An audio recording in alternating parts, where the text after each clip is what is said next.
بسم الله الرحمن الرحيم. عن أبي هريرة رضي الله تعالى عنه قال قال رسول الله صلى الله عليه وآله وسلم: كل عمل ابن آدم يضاعف الحسنة بعشر أمثالها إلى 700 ضعف. قال الله عز وجل: إلا الصوم فإنه لي وأنا أجزي به. يدع شهوته وطعامه من أجلي. للصائم فرحتان: فرحة عند فطره وفرحة عند لقاء ربه. ولا خلوف فيه أطيب عند الله من ريح المسك. رواه البخاري ومسلم وأحمد والنسائي. قدرمنو عزتمنو، د هر عمل چې دی هغه د زمان په وجه، د وخت په وجه یا د مکان د ځای په وجه په هغې کې کله کله د هغې درجه او ثواب زیاتیږي. یو په هغې اوقاتو کې، په هغه وختونو کې یو وخت چې دی هغه د رمضان میاشت، چې دا داسې وخت دی چې په دې کې د هر نیک عمل ډېر قدر وي د الله سره.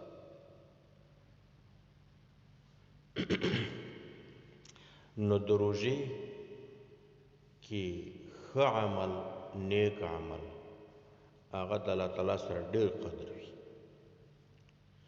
نبی علیہ السلام فرمایلی چې هر عمل د انسان مسلمان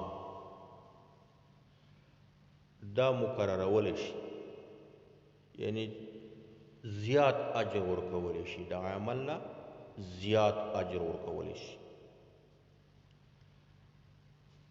یوه نیکي چې څوک وکړي، یوه روپۍ یو جوړ جامه، او مثال په طور یوه کیلو اوړه، او مثال 1000 روپۍ، 1,00,000 روپۍ، خو یوه نیکي بعشر امثالها د دې اجر به ورکولی کېږي، ثواب به ورکولی کېږي په 10 چنده، په 10 مثله، تر 200 چندو پورې، تر 200 چندو پورې. الله تعالی فرمایلی صرف روژه چې دا روژه چې دا د دې هغه اندازه فرشتو ته نشته چې دا څو چنده ده. دا روژه داسې یو قدرمن او عزتمن او د لوی ثواب والا عمل دی. فانه لی، ځکه دا روژه زما دپاره ده. دلته یو سوال دی چې الله تعالی وایي چې دا روژه زما دپاره ده،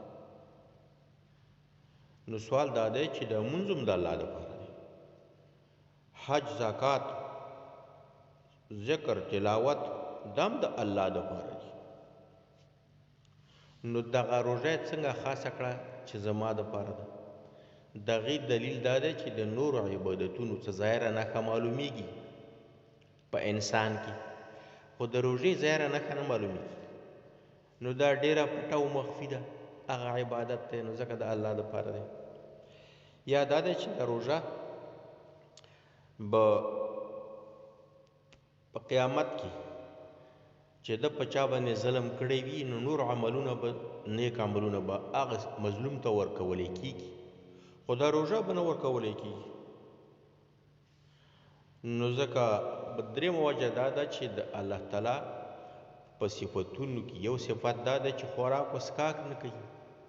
نو څوک چې روژه ونیسي نو هغه هم خوراک و څښاک نه کوي، نو د الله تعالی سره په دغه صفت کې، د الله تعالی سره په دغه صفت کې دی مشابه شو.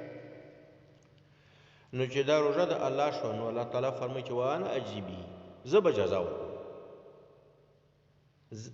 الله تعالی وایي زه به جزا ورکوم. نور د هر نیک عمل ثواب او بدل ملائکو ته معلوم وي او الله تعالی د ملایکو په واسطه انسان ته ورکوي خو د روجي ثواب او اجر ملایکو ته هم نه دی معلوم او الله تعالی په خپله ورکوي دا ځکه الله تعالی وایي چې دا روژه زما دپاره ده د انسان پرېږدي شهوته خپل خواهشات د کور والاو سره جما هغه محبوب شی دی پرېږدي او خوراک پرېږدي څښاک پرېږدي زما د واجب زما د رضا دپاره نو د روژهدار دپاره دوه خوشحالۍ یوه خوشحالي کله چې دی روژه ماتوي چې روژه ماتوي یوه خوشحالي دا شو چې مثال په طور د لوږې تندې هغه د درد و د عالم نه خلاص شو او بله خوشحالي کله چې دی مخامخ شي د رب سره په قیامت په ورځ کې چې داسې خوشحالي به ورته حاصله شي ده ته چې د هغې د ثواب او د اجر مقدار به د سره معلوم نه وي